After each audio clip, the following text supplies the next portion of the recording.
Ladies and gentlemen, we are just one night away from the polls closing. As you know, we are talking about the US presidential election campaign. We are talking about the US presidential poll, the election, which ends tomorrow night, November 5th night. I welcome all of you to CVR English, and this is Prime Time with me, Anukriti Sharma, and today's focus. The focus of tonight's show is once again the countdown to the US presidential election, the tightest one, the hardest one, possibly the most aggressive and the most violent one in the last 50 years. Ladies and gentlemen, we are just one night away from the polls. I know, I can't believe it either. And in every election, you always hear, every vote counts. But this election, it really does. The polls tell us it's the hardest race in half a century, and both the candidates are treating it that way. Trump and Harris spent a weekend all over the battlegrounds giving each other their best shot. Both the campaigns are also talking a lot of trash. Former President Barack Obama, he's been running around in DC telling everybody, and I quote him here, the undecideds are breaking for Harris. Now, Trump's campaign management is not accepting it. According to the Trump's campaign manager, and I quote, Obama's people are lying.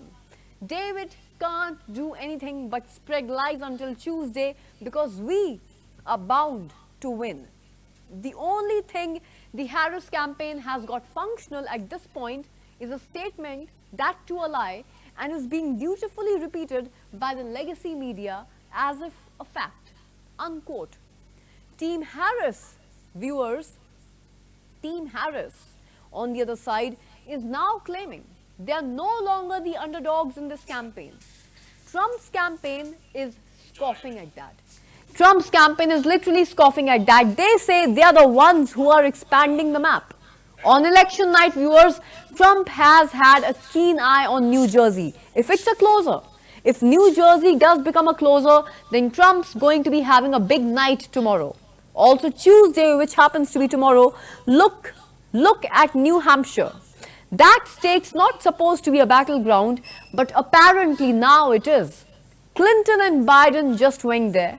Trump sent J.D. Vance there yesterday, and Trump himself literally tore up his schedule to make a last-minute stop in Virginia. So watch these three states early Tuesday evening, and these states, I promise you, will tell you a lot about the election results. The betting markets have had Trump ahead pretty consistently, but big money has been coming in on Harris lately. And according to the Nate Silver model, the predicted electoral votes for Trump should stand close to about 267 and at 270 for Harris. A sliver of an edge. But remember, this election is going to be decided in the battlegrounds only, and the polls have been quite interesting. Trump is leading in every swing state lately, but Harris just took the tiniest lead in Michigan and Wisconsin recently. But she's still down in Pennsylvania. But behind the scenes, are they really confident? Behind the scenes, is Kamala Harris really confident? And on the ground in Pennsylvania, the Democrats don't know what's going to happen. Although Harris's team is hoping that Trump voters don't turn out. But early numbers, viewers, say that they actually are. Republicans have been beating the drum that Trump has to win. Trump has been spending a lot of time in Georgia, North Carolina, and Pennsylvania. Because if he wins those three East Coast states with healthy margins, we'll know who the president is going to be on election night. Maybe. While on the other hand, on the other side, Harris has been spotted city hopping. She's hopping for huge turnouts. And she's also hoping for huge turnouts in Atlanta, Philly, Charlotte, and Detroit. She needs big black turnout to carry on in the battlegrounds. And today she stopped by a barber shop in Michigan because, as we all know, she's got a man problem. The gender crisis is high. When it comes to voting for both these candidates so far, more men have been voting for Donald Trump in comparison to Kamala Harris. 18%, to be precise, have gone for Trump this time, as opposed to 16% men voting for Harris so far. So it's shaping up to be also a battle of the genders. These two are battling down to the wire, viewers. Both the campaigns have spent up to about $1 billion in ads. They've blown money on ads, $1 billion. The Democrats with an edge in spending. I know you're all fed up with the ads, but just look at the bright side here. In just one day, in just one more day, no more ads. I can't even believe that people are undecided at this point, but every time either of these two candidates opens up their mouths, they can either win or lose votes. Kamala just voted early in California yesterday. Kamala, interestingly, refused to comment on how she voted. The same Kamala not taking a position on a big issue because it might affect the election. Well, I guess that sums up her whole election campaign. She couldn't be more of a politician if she tried. Meanwhile, Biden is saying whatever he pleases. He doesn't give a flip, apparently. The Harris campaign is still reeling from the quote-unquote garbage statement of his. The last thing that the Harris campaign needs, the last thing that the Democrats need is Biden popping off again. But he did it again this weekend. And you'll get to see that in a while. You will get to see that in a while. So in the last 2 weeks, Biden said he wants to, quote-unquote, lock up Trump and smack his garbage supporters, unquote. At this point, both the campaigns are not really playing it safe. Trump, because he does not know how to, and Kamala, because she can't control Joe. Well, whatever happens for the next 24 hours, expect the media and the pollsters to flood the zone with good news for Kamala and depressing news for Trump. They'll be trying their best to prop up the Democrats and somehow demoralize the Republicans. They did this in 16, they did it in 20. Both the races, though, decided by just 30 to 40,000 votes across 3 to 4 swing states. And they are telling us that this time around, the race is even tighter. So two big fighters here. The fundamentals of the race, however, haven't changed a bit. They remain the same. And tomorrow, no one else can decide the election except you. If you are in America, if you are an Indian American and you go out and vote, you, viewers, get to decide. Take a look at this report.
voted.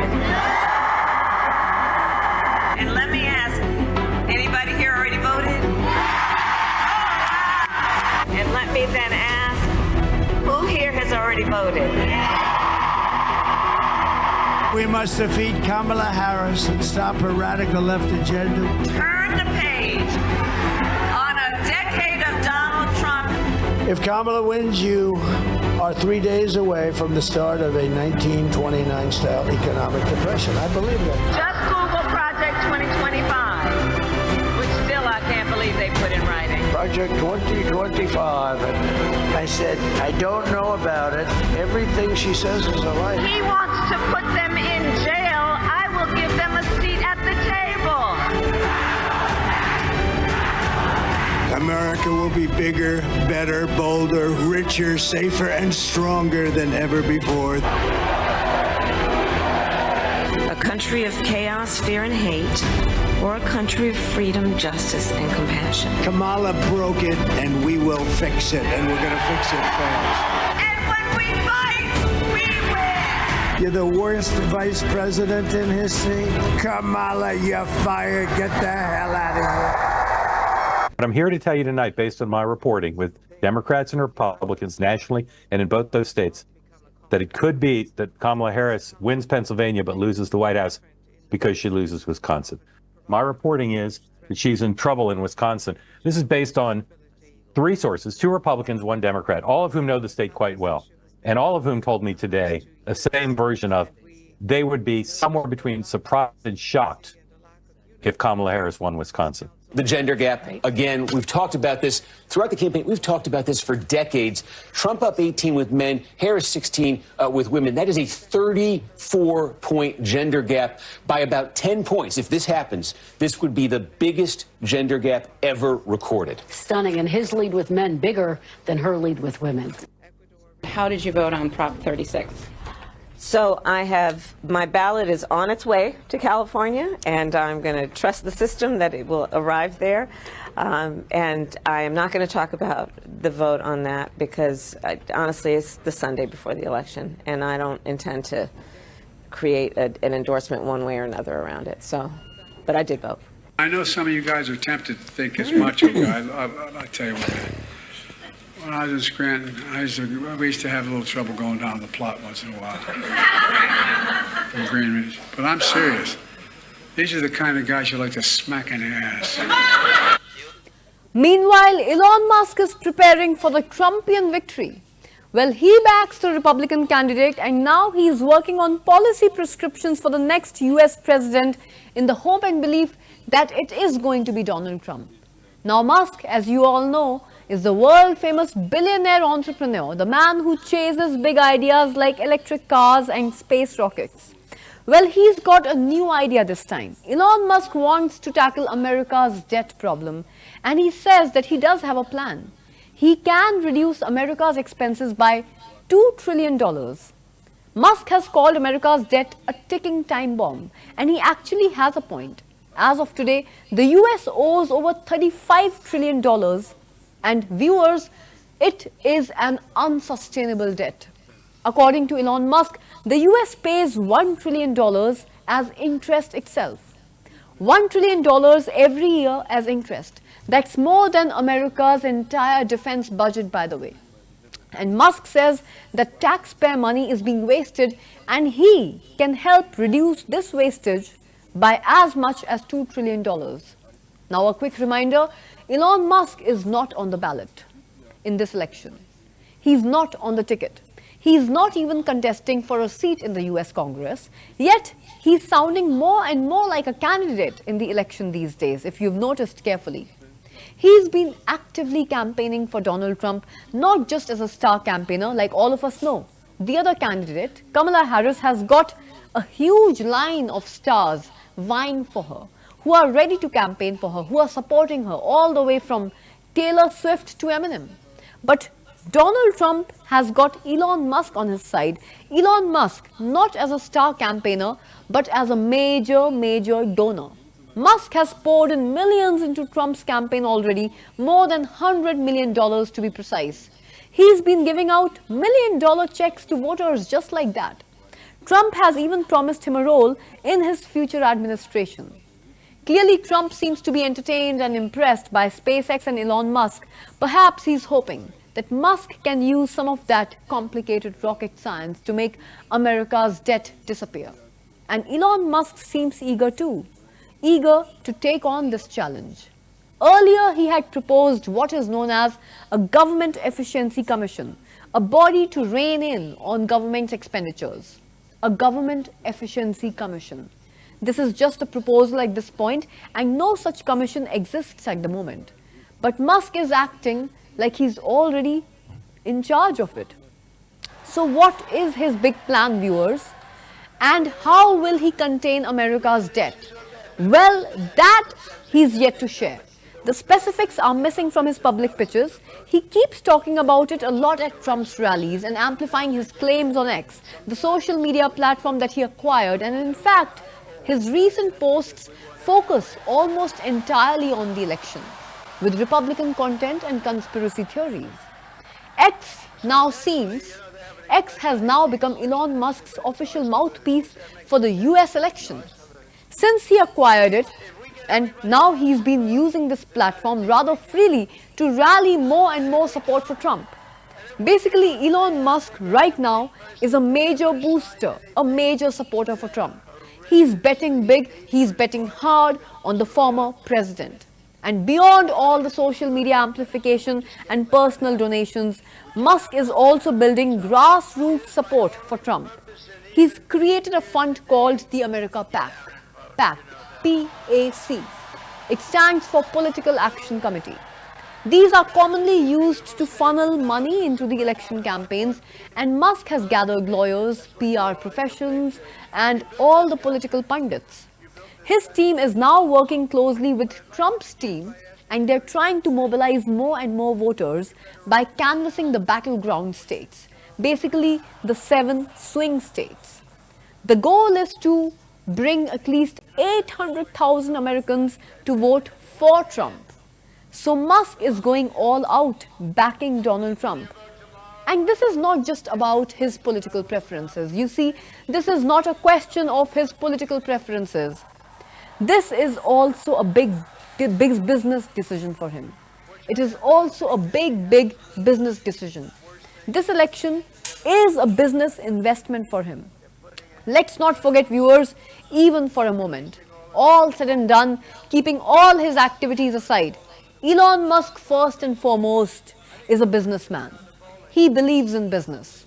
He wants an ally basically in the White House, and Trump fixed that bill. Trump's policies aligned with Musk's priorities, which means what, you might ask? Fewer checks and regulations, lesser governmental interference, and most importantly, tariffs on Chinese companies. Elon Musk finds the Democrats weak on this front, and throughout Biden's tenure, Musk had multiple spats with the president. And in the recent days, in fact, Biden and the Democrats have been slamming Musk. Biden even called Elon Musk, quote unquote, an illegal worker. Now, there's a background story here. Musk was born in South Africa, and in the 1990s, he came to the US on a student visa. But he ended up dropping out of the course. Reports say he was working illegally in the United States. Later, he transitioned to a work visa and finally became a citizen of the US a decade later. Now, Musk has denied all these allegations. He says, and I quote, "The Democrats are just getting desperate as they are losing on the election. And this battle is only going to heat up as we inch closer to the election day, which happens to be tomorrow. Tomorrow is the election day. The Democrats may not like Elon Musk, but they cannot afford to ignore him." Ladies and gentlemen, in an election as close as this one, he could prove to be the difference between victory and defeat. Take a look.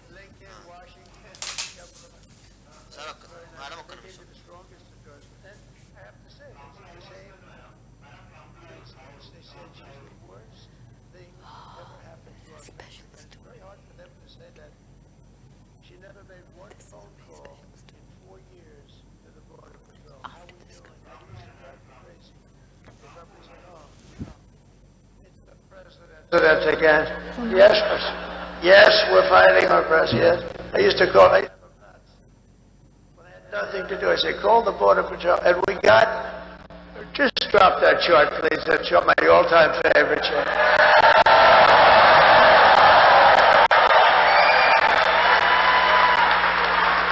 My all-time favorite chart. I love that chart.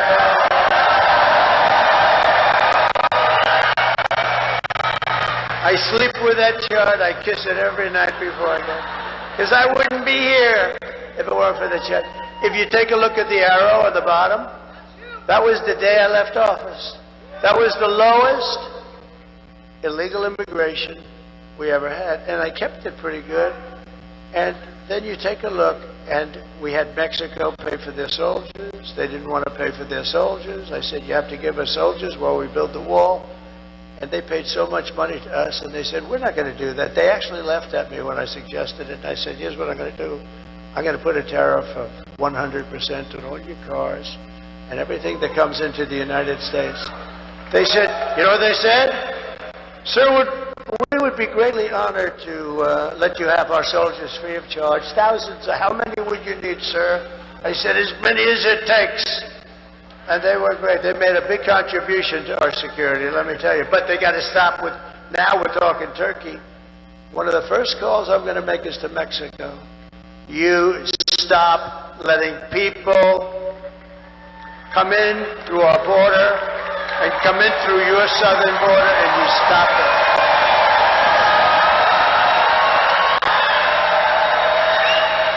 Because Mexico, and I had a great relationship with the president, but he retired now. He left. He was a good man. He was a socialist. You can't have everything, but he was a good man.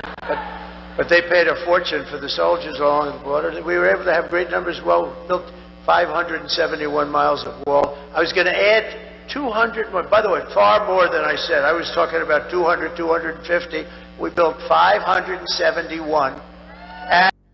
Ever wonder why your job applications don't get responses even when you have the skills and years of experience? Look, it's not your fault. It's the outdated hiring system. But it's time to end the cycle of ignored job applications, endless interviews, and no callbacks. I cracked the code and became a vice president in just 2 months.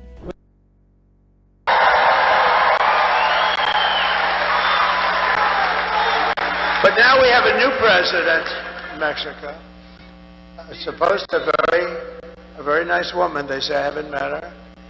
And I'm going to inform her on day one or sooner that if they don't stop this onslaught of criminals and drugs coming into our country, I'm going to immediately impose a 25% tariff on everything they send in to the United States of America.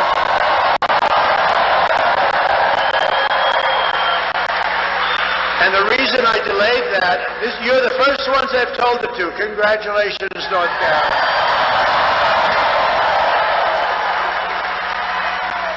And it's only got a 100% chance of working, because if that doesn't work, I'll make it 50. And if that doesn't work, I'll make it 75 for the tough guys. And I'll make it 100. Then I'll make it 100.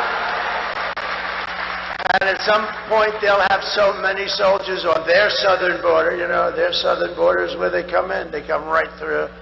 And, by the way, it has a 100% chance of working. It's only a question. I'll start off at 25%. That's a lot. Do you know Mexico's our #1 trading partner? Do you know what that costs?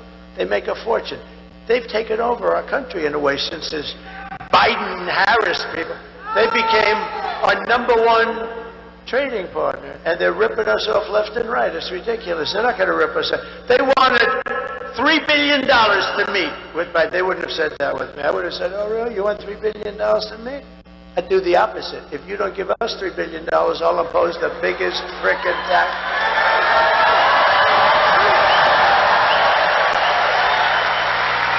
You know, I've never told you any of this, and I wanted to wait till the day because I don't want to have her. She's a low IQ individual. I don't want to have her say, you know, I had an idea last night while I was sleeping, turning, tossing, sweating. Because I sleep, I turn and I toss and I sweat and I sleep like, no, I don't even sleep, you know. You know, I've gone through 62 days without a day off. Every single day. Every single day. And you know what? She takes a day off every other day. Last week, she makes a terrible little, you know, she has these press conferences that last for about 2 minutes, and then she takes the day off. You know, when you're running for the president of the United States and you want to do it because you have to fix the country, that's the way I'm doing. Otherwise, I wouldn't do it. I could be at the most gorgeous beaches in the world right now, but I'd much rather be with you people because you people are, I like you people better. I'd much rather be with you. No, I would. No, and we're doing something historic. You know what we're doing? It's like, this has never been done before. They'll never have rallies like this. You know, we went to Milwaukee the other night, and we're doing great in Wisconsin, by the way. We could have filled that arena. What are that? 28,000 seats, including the floor, fully packed. We could have filled that arena 3 times, maybe 4 times. The people outside, thousands and thousands of people. It's never going to be that. In 4 years, you're going to have a candidate, Republican, Democrat candidate, and they're going to come to North Carolina, right? And they're going to say, how many are there?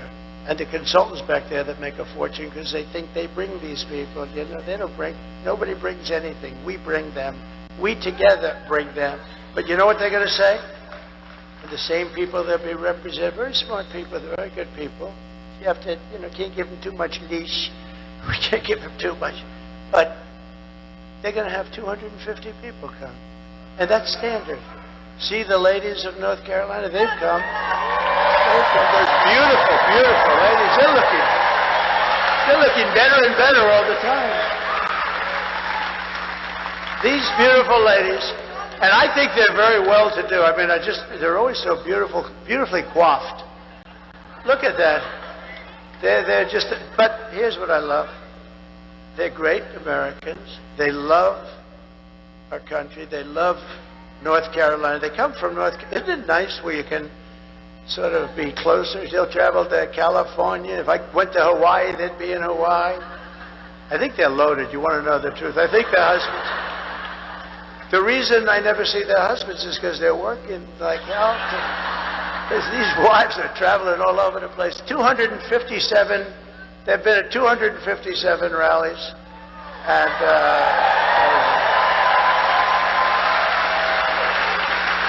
their husbands are going to be so happy when this ends. But I don't want, and you know exactly what I'm saying, I didn't want to say this about what I'm going to do at the border. I stopped at the biggest auto plant in the world from being built on the border. China, and I have a lot of respect for China. Look, they're smart as hell. They get angry when I say it, the fake news. So, they're smart as hell.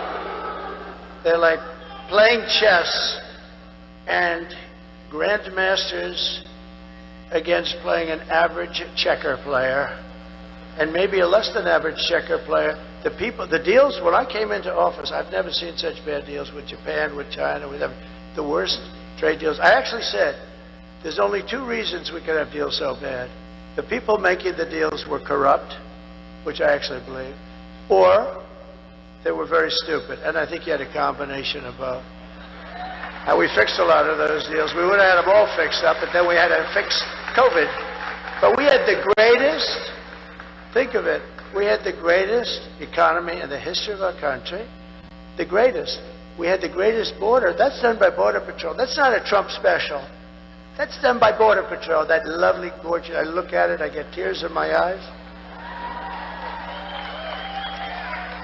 And you know, the day of that horrible situation in Butler, it was just about there. It's weird that you have it almost, because it's usually all over the place. You have no idea where it's coming up. When I say lift up the sign, I usually have to look all over there. I have one over there. But that graph is so meaningful because of, but even if the numbers were bad, I would still kiss it just equally. But those are the best numbers in the history of the border. And then look, it was like an Elon Musk rocket ship went up. They announced they were going to open the borders. I thought they were kidding. I built 200 miles of rail, and this is what Border Patrol wanted. I wanted to have concrete plank like in a parking lot, straight up and down the air, but you wouldn't get vision, and concrete is not as strong in terms of steel. They have very strong specifications. They wanted to have steel, hardened steel, very hard to cut. Then they wanted to have very powerful, high-number concrete, so very hard concrete. And then they wanted to have rebar at the highest level of steel strength in the middle, because it's very hard to cut. It's like, it can be done if you're really good, but it's very hard. And then they wanted to have a anti-climb panel on top. I hate it.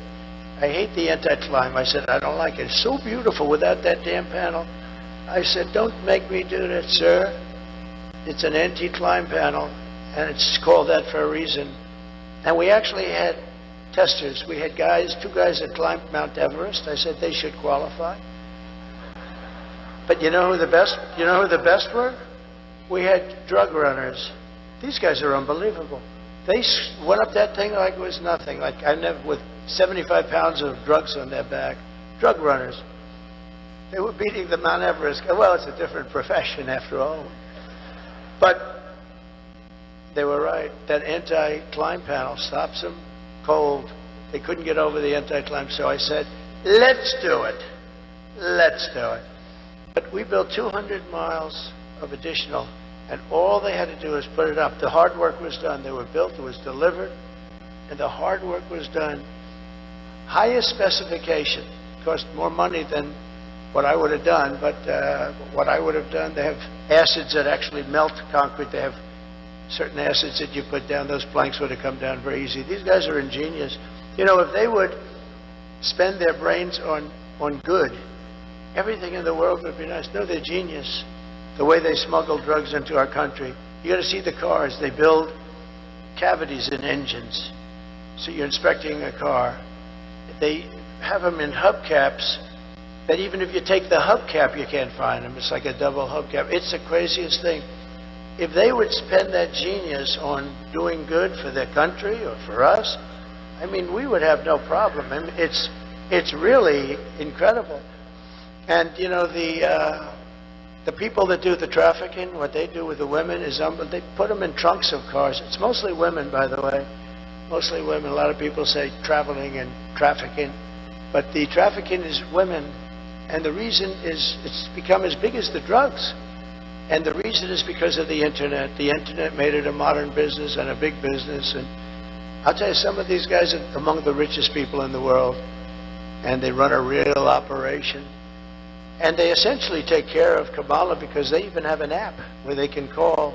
So they learn where they can drop people that they're putting into the country, where they can come through with drugs.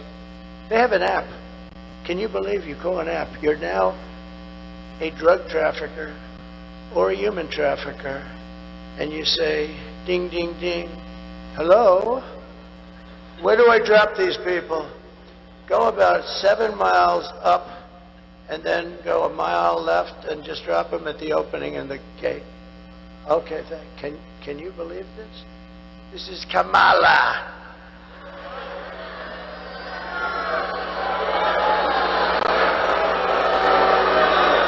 So all that stuff ends very quickly. We'll get that thing built.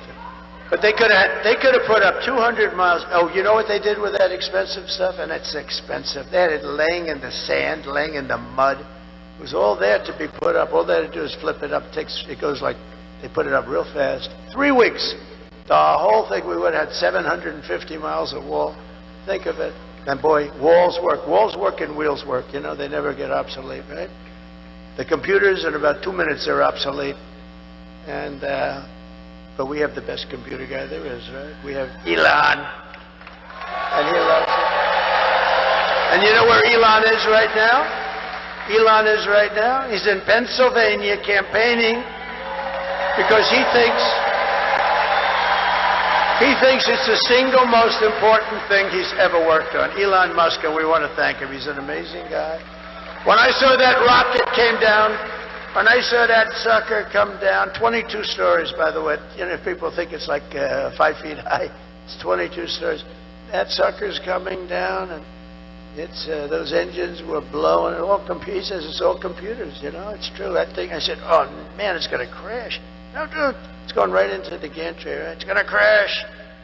And then the engines, the fire starts blowing. The bottom left, the whole bottom left is blowing, and it just pushed it up.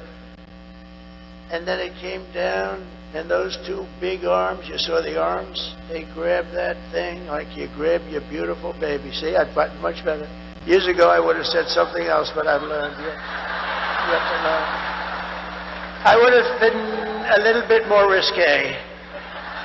Like you grab your child, and I put it in place, and I called Elon. I said, was that you? Yes.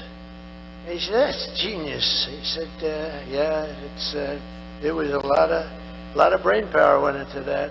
I said, why do you do that? He said, well, we don't want to drop a ship in the ocean every time it goes, and you have to start all over. Those things cost billions of dollars. He said, this way we save them. I said, can Russia do that? No. Will they be able to? No, not for a long time. What about China? No. We opened up Space Command. We did the whole thing. If we didn't do that, we'd be way, way behind. Space Force. Space Force.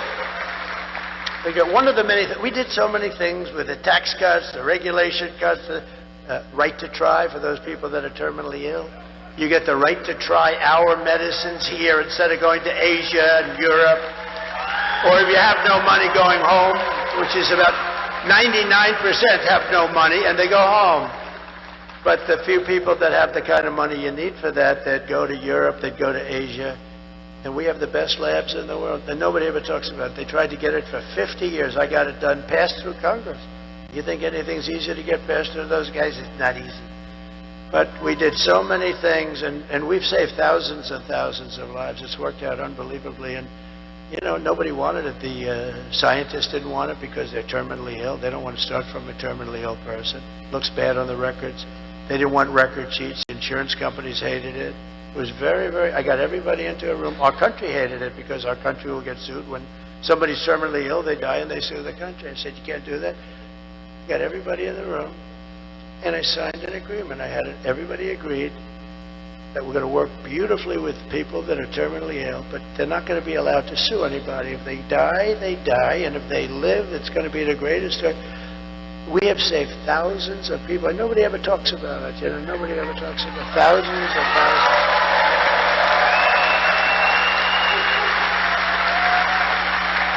We have a person in this room who was saved by right to try. We're a space-age drug. They're doing things, but it takes a long time to get them approved, or I cut it in half. I cut that time in half.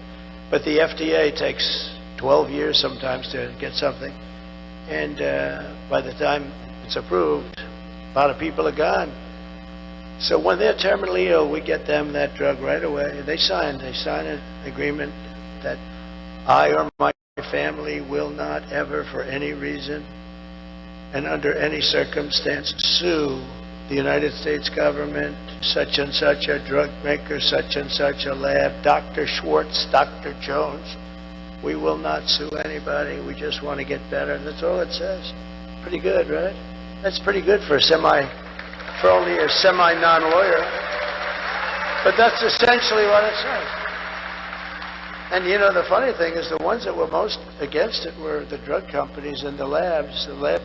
We have the greatest labs in the world. What we're doing, space-age things, and we got it started. It was dying on the limb before I came along. Well, NASA was dead. When I came along, all you're seeing with the space, and NASA was dead. NASA had grass growing out of its runways. They had, every time there was a crack, you had grass. The place was dead. Now it's the most vibrant center anywhere in the world. All of their centers, it's vibrant, and Elon brought it back, and the people at NASA are doing a great job. They're all working together. But we brought it back. And ultimately, we want to go to Mars and all, but what I want it for is defense. And Russia and China were killing us in space, and space is so important. It's going to end up being, maybe, I don't want to say more important than the Marines, because they'll never speak to me again, but I'll tell you what, it is going to be right up there in terms of importance. It's important. If we didn't have it, we were being lapped by China. They have stuff up there, and Russia, even though they're a little bit busy killing a lot of people. A war that would have never taken place. Zero chance. I'd speak to Vladimir Putin a lot. It was the apple of his eye. Don't do it. Don't do it. I mean, I closed up his pipeline. It was dead. Nord Stream 2. Biden came in and he allowed it to go. But he closed up the Keystone XL pipeline, our pipeline. Think of that. I said, no, Joe, you got it wrong. You let Keystone go forward and you close up the Russian pipeline. But he did the opposite. And then they said, oh, Trump loves Russia. Trump loves Russia. It's the biggest project they've ever had. I closed it up. Then he came in. The first day he was there, he let him build it. So what is that? Oh, that sounds so cute. I love dogs. I love dogs.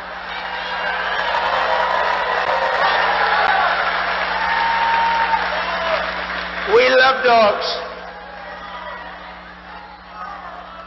You know, Lara Trump, by the way, you happen to know she's married to my son, and she's the vice chairman along with Michael. They're doing an incredible job. But she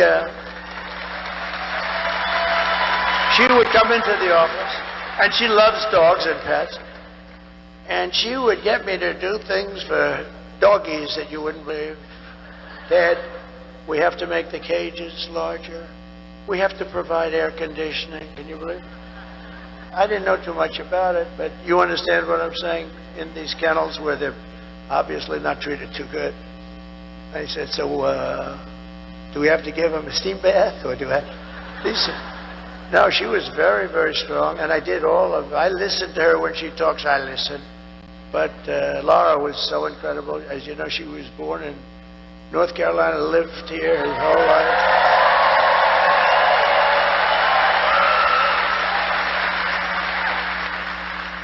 And even Ted Budd, who's doing an incredible job.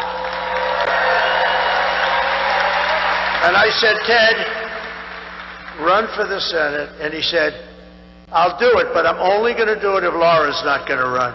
Is that right? He said, I'm only doing it if Laura. And she said, you know, I've devoted so much time, and I'm raising these beautiful children. I have a great husband, and you know, and Ted is great. She said that. She said, you have a great guy in Ted, very nice. But he did say that, and I you know, a lot of people would say they'll bowl through. Nobody would have had a chance. They love her. They love her in the party. They love her even the Democrats love her. Can you believe it? Stand up, Ted. Stand up.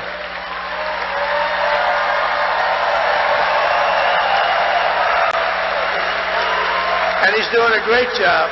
But I thought that was really nice. And she knew he would do a great job. Tomorrow you have to stand up and tell Kamala that you've had enough. You can't take anymore. You just can't. What? They're all screaming fire, please. I mean, what a terrible job. What they have done to our country. And you're going to say that to her. You're going to say, you've done a terrible job, you're grossly incompetent, we're not going to take it anymore. Kamala, you're fired. Get the hell out. Get the hell out of here. You're out of here. Get out of here.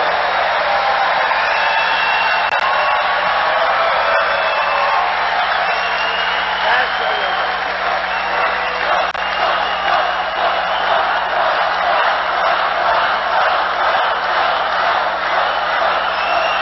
Thank you very much. So with your vote, we're going to win North Carolina, we're going to defeat Kamala, and we're going to make America great again. I hope you don't mind that entire opening, you know, I was going to get out of here fast. I'm doing 4 of these things today. They're big. And the voice is holding up just about barely. But I had to express it. You have been a very special group to me because I've won I've never lost a primary. I've never lost. In North Carolina, I've won everything. I won those elections. I've made all these friends.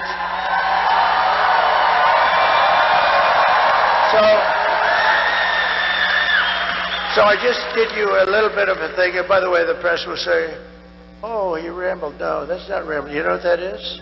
That was genius. That's the weed. No, see, I wove, frankly, the rest of it I don't really even have to talk about. But that was the ultimate weave. And think of it. Isn't it nice that you can have a president that doesn't need to use a teleprompter?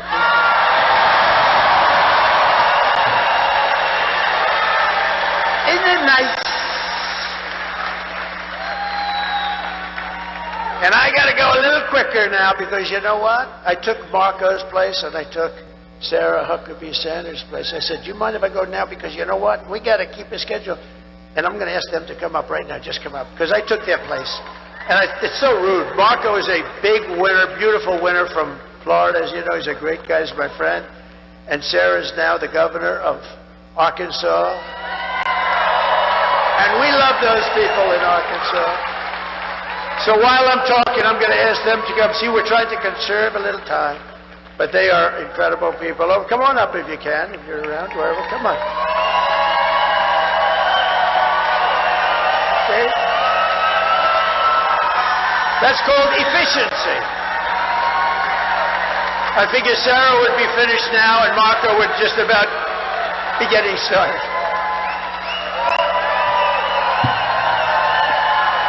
Two great friends, two very talented. No, but I figured Sarah would just about...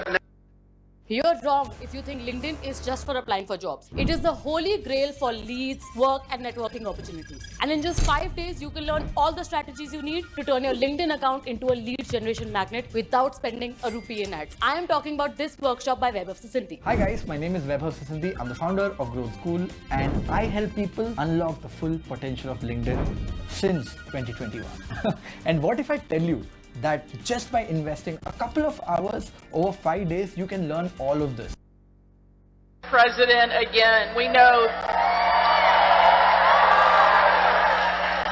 we've never had a president who fights more, who fights harder, and loves this country the way that Donald J. Trump does, and that's why we need him back in the White House.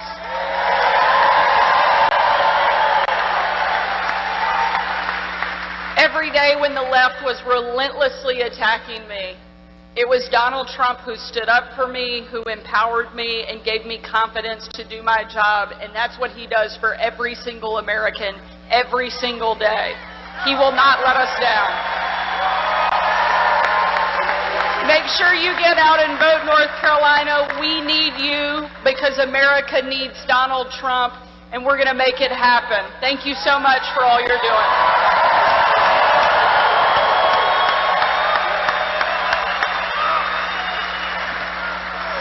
We took, thank you. Thank you. Thank you. Wow. Unfortunately, our country took a wrong turn 4 years ago, and now we're stuck in a malaise. Everything is bad news. Our border is broken. We're not respected in the world. Hardworking men and women have been forgotten and left behind. Our allies don't trust us, and our enemies don't fear us. We are tired of living in a country that is no longer dreaming big, but that is going to change tomorrow, and you're going to help change it.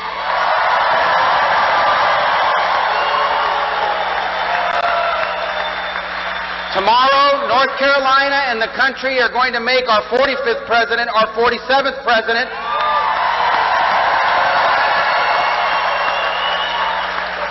And with Donald Trump back in the White House, together we will dream big again for this country. We will be a country that once again is proud of its history, excited about its future, because together with Donald Trump, we are going to make America not just great, but greater than it has ever been before. Thank you.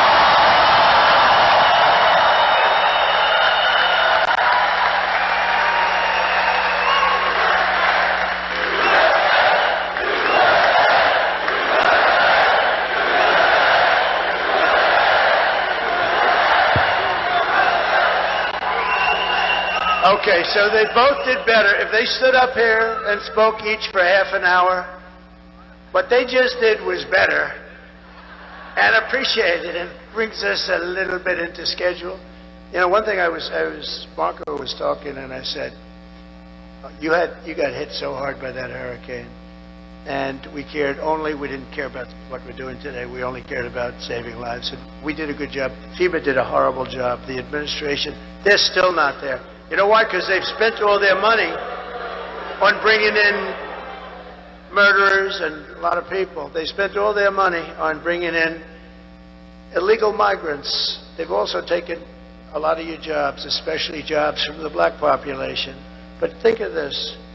When I started having to think about North Carolina a little bit in terms of a thing called the election, I said to our people back there, who've been fantastic, well, viewers, as Chris, you could Susie, see, everybody. those were the live visuals all the way from the United States, where Donald Trump is addressing an election campaign rally all the way from North Carolina. He is in North Carolina as we speak with you, and he is addressing the people of America from North Carolina. There's a humongous election campaign rally going on, and Trump is addressing them. Trump is addressing the Americans as well as the Indian Americans in North Carolina. Well, this election campaign, this US election campaign of 2024 is basically a rematch of the 2020 campaign. The only difference is that this year, in the month of July, this election campaign got upended when Joe Biden happened to really fumble and fail miserably during his first speech, which was delivered. The speech, the contest of speeches between Donald Trump and Joe Biden. When Joe Biden failed miserably in that speech, he decided to step down from the US presidential campaign, from the US presidential race rather, and he decided to step up the current vice president, the current American vice president Kamala Harris. That's when the whole game changed. The whole game changed, the whole stage was upended. And Kamala Harris stepped up to the table and decided to compete against Donald Trump. So it's basically a rematch of sorts, but this time only without Biden. It now has Donald Trump and Kamala Harris competing with each other. And like we told you yesterday, this right now happens to be the final stretch. As they say, it's your last chance, the final and the last chance to make your best pitch, to give it all that you have, to give it your best shot. And both the candidates, Donald Trump as well as Kamala Harris, are in the final stretch, and they are giving their best shots at each other. In the meantime, the Indian Americans as well as the Indians back home, now they have a lot of opinions to share on who they would like to see making it to the White House tomorrow night. The Indian Americans who are already in the voting process have voiced their thoughts out loud on social media, and back home in India, people have emerged as sharply opinionated as well. I am talking about Nate Friedman right now. Nate Friedman, who is a famous YouTube content creator, and he creates mostly political commentary videos. Now, this gentleman has been asking the Indo-Americans in the US who they are voting for. Let's take a look at what they have to say.